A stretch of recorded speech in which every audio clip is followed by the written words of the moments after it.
everyone, welcome back to What's Happening in Real Estate this week. We got Conrad Zurini, broker, owner, REMAX, Escarpment, REMAX, Niagara. Hey, guys, listen, I got to tell you something. This is the best brokerage to be with. Oh He's my got God, the best awesome. training. I'm telling you, we learn a lot from him, and I'm glad to call him my friend. We got Brian Hogben. He is taking time. He's at a conference, and he's got, show him the ribbons there, Brian. He's at a mortgage broker conference. That's like the general, eh? You know, the general that they on the news. When it's all about the team. The team is the one who wins it, you know. I'm lucky to be surrounded by great people, just like you guys. That's it. Oh, yeah. So he took time aside to be here. Brian Hogben, Mission 35 Mortgages.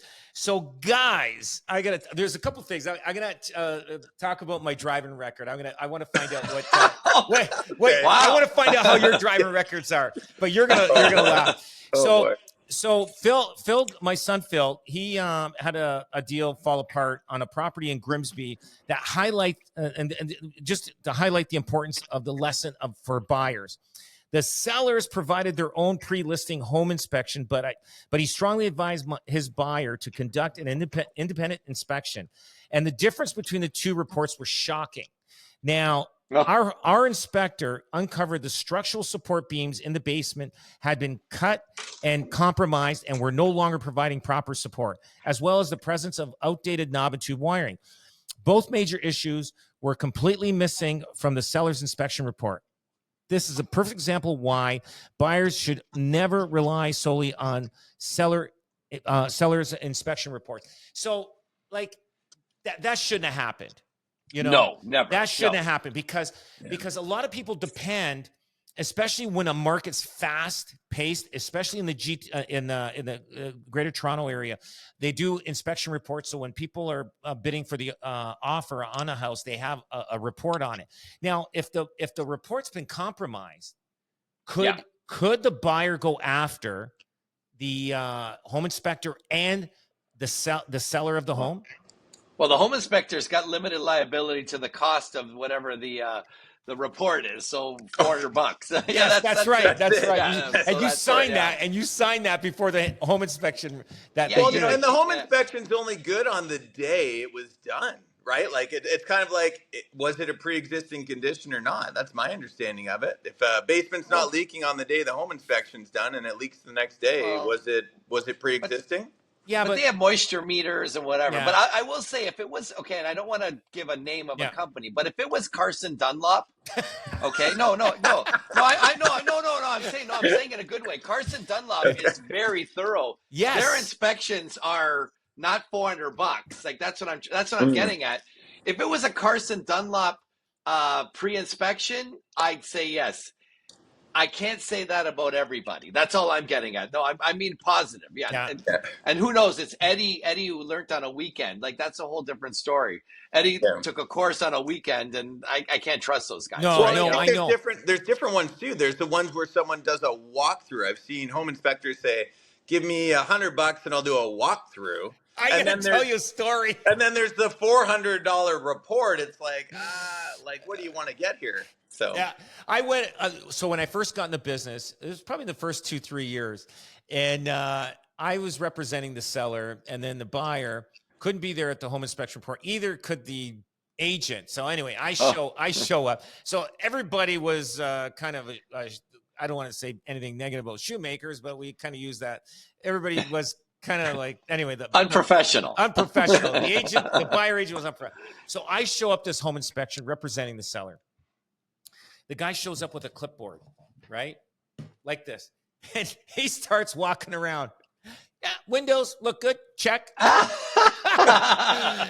He looks at the furnace and says, furnace looks good. Check.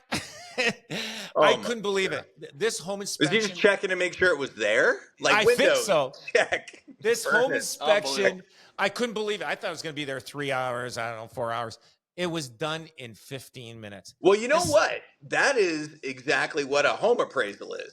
Like, and it's important that people know the difference between a home inspection and a home appraisal, right? Like, your home appraiser is in the house for about 20 minutes. Yeah. Roof doesn't look terrible. Furnace looks okay. knob and tube wiring? Is it breaker? Is it knob and tube? Looks okay. Like, but you cannot rely on a home appraisal as a home No, inspection too, just to make sure no. people understand that as well too, because they're there literally 20 minutes checking that box, just like you said, with Yeah. the clipboard. Oh, Yeah. and that's terrible. Like, I mean, Yeah. I'll tell you, an experienced real estate agent has probably a good general knowledge on the basics. Yes. Mhm. Yes. Basics.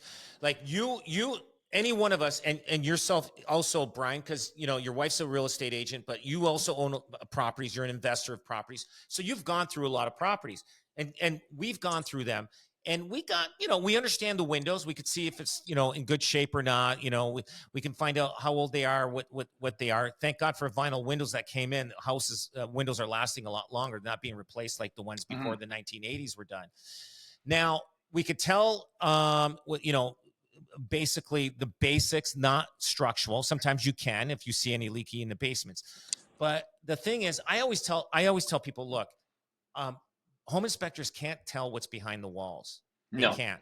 So don't it's still buyer beware on that stuff. And Yeah. but if the basement looks clear and it looks new and everything is all good, then it's probably, they have no problems. You pretty well can tell if there's issues or not. You can.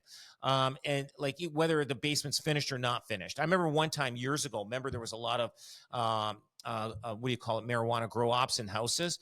I walked into a house one time, it was in Stony Creek, and you saw little stain marks, round stain marks all around the floor in the basement. Like it wasn't finished. I said, this was a grow op.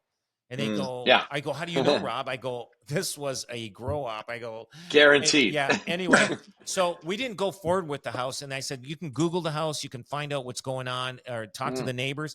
But this house definitely was a grow op. And you could tell a little bit with the wiring and was compromised. But the one thing is, I get it. It is good, but I still, if there's time, I would still do my own home inspection. Oh yeah, definitely. Yeah. Mm-hmm. I would. Well, you know what?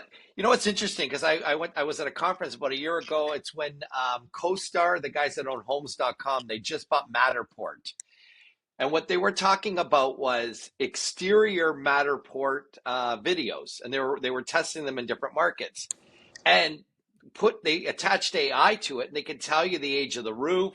Okay, Oh, wow. There's so many things on the outside. The other thing is the contour of the land, where the downspouts were. That tells you a lot if there is any chance of water penetration as well. So just from the exterior, just from doing that kind of stuff, they put AI on it, and they'd say, you know what? Home inspector, go to the southwest corner. We see a dip in the lawn. It's slightly off, blah, blah, blah. Go there. If there's any water, it's going to be in that location. So yeah, like you got to get a pro, and there's some great technology that's available today. So yeah, definitely. And I don't know, I'll tell you something. Going back to would they get sued? I don't think the seller would get sued. Here is a home inspection. God bless you, right? Unless they start ratting out on each other, like that. Let's say the seller says, "Hey, take those 2 pages out of the home inspection book." Who knows? Well, you know what I mean? Well, it's hard, but you know what? Is anybody relying on that? Unless they put in the offer. You're So right. If the buyer rep said that is understood and agreed that the buyer relied on the home inspection provided by the seller, then I'm all there. I'm good. Or attach the home inspection as a Schedule C. The handwritten pages. Yeah. Schedule C. Now I got the home inspector a little bit, and I got the homeowner. Yeah, because otherwise it's just a random document. The same happened. It's the exact same reliance letter when we do appraisals. Like an appraiser needs to have a reliance letter or a letter of transmittal to go to a different lender. Mm-hmm. I can't get an appraisal for Scotiabank and then send it to TD. That appraiser has to do it directly for the lender. So it sounds like it's exactly the same for the home inspection reports, because it's worthless otherwise, because they didn't do it for that person. So and I'll tell you a perfect example of that. I can't remember, maybe 20 years ago, this was 15, 20 years ago. I'm sitting in a room in Discoveries, and you'll know the lawyer on this one, Wellenreiter. I have no problem saying it. Can I say that? Do we have to bleep that out? Yeah. I don't know. But anyway, He's very litigious. So my God. Oh my God. So I'm sitting there, and he slides over. He goes like this. did you read this? And I go, yeah. And I slide it back.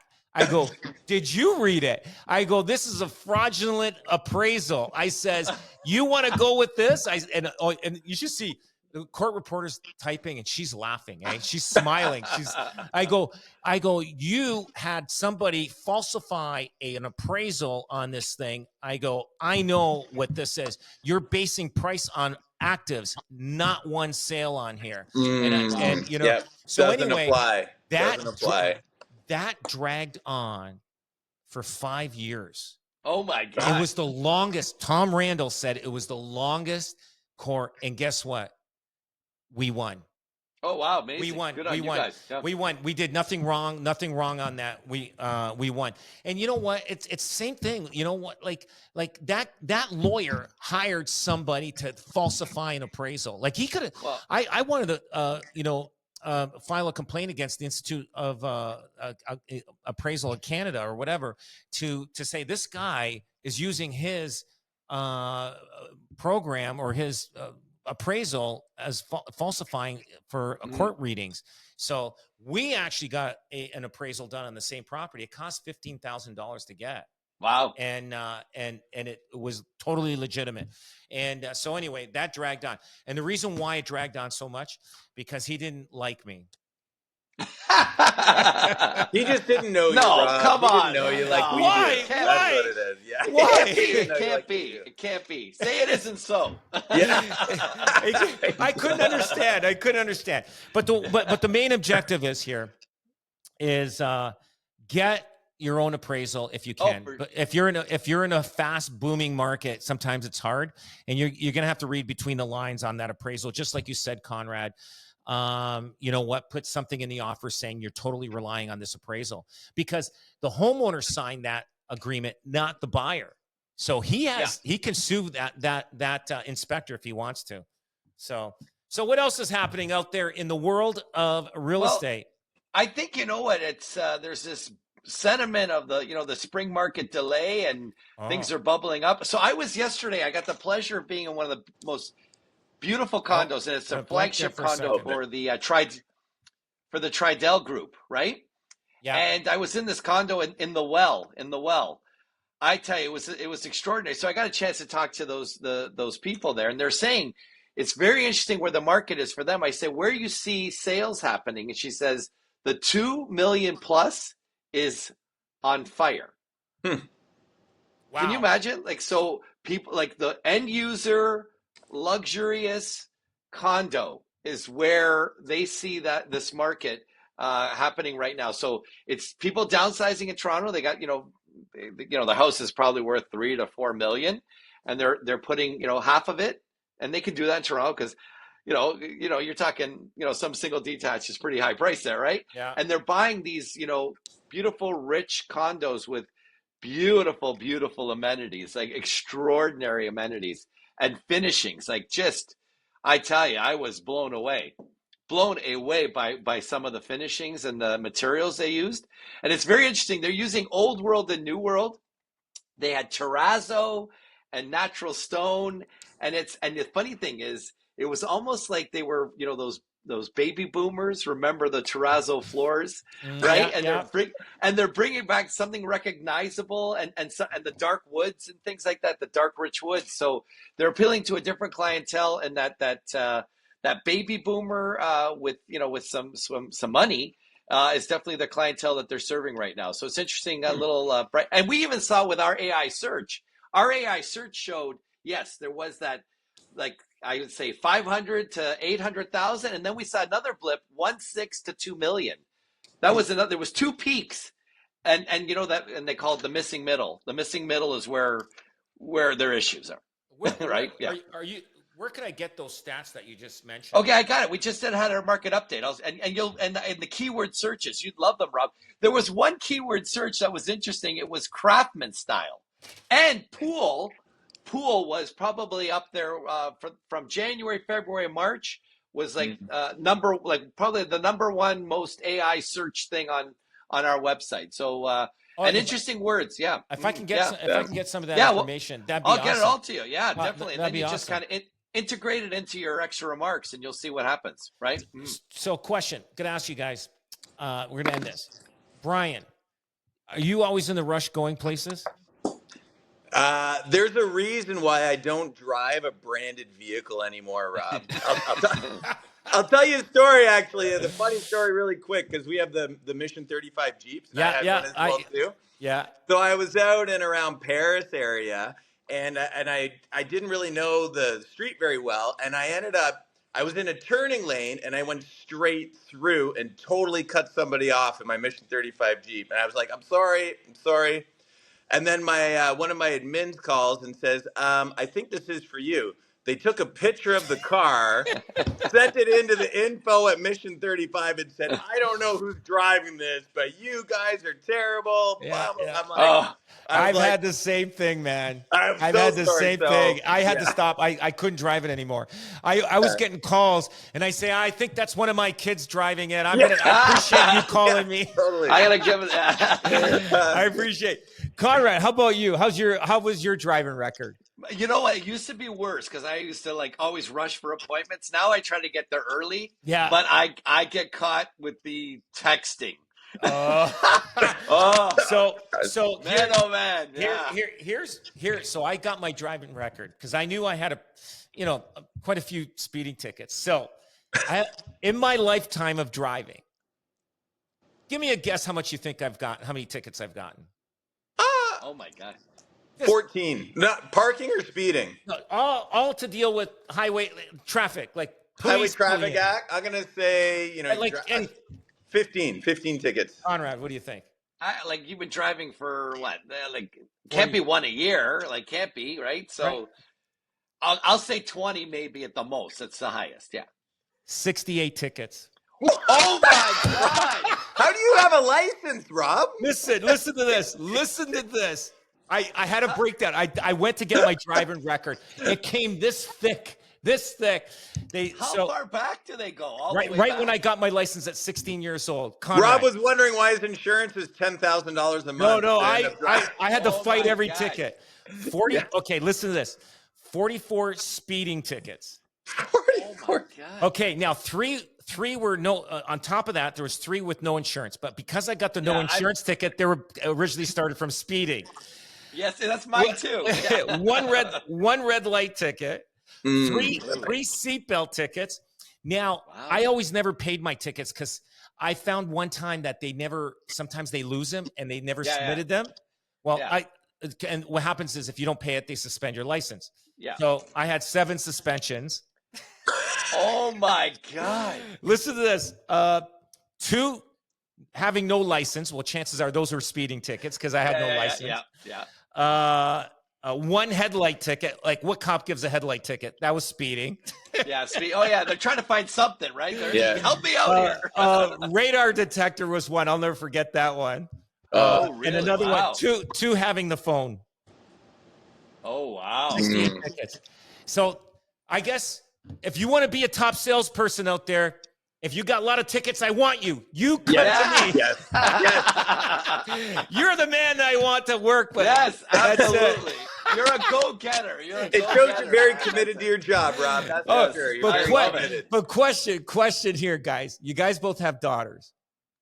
If your daughter came home and said, hey, Dad, I'm dating a guy. Let's say he's in his 20s. He's had about 30 speeding tickets in his life. He's lost his license, suspensions, this and that. What would you say to her? Yeah, I'm driving. Tell him to keep driving? I say marry him. That's it. Marry that guy. That's it. You know what? That has to do with my ADHD. Yeah, Even though I'm not in a rush, I'm still speeding. Yeah. Yeah. Don't know what it is. Guys, but I'll tell you something. I can guarantee you I will be there on time. Yeah, there you go. So, anyway, guys, thanks a lot. I appreciate your time. Look us up on YouTube and all the other social media sites. Keep following us. Thanks. Thanks so much, guys. Thanks. Yeah, thanks, Rob. Ciao.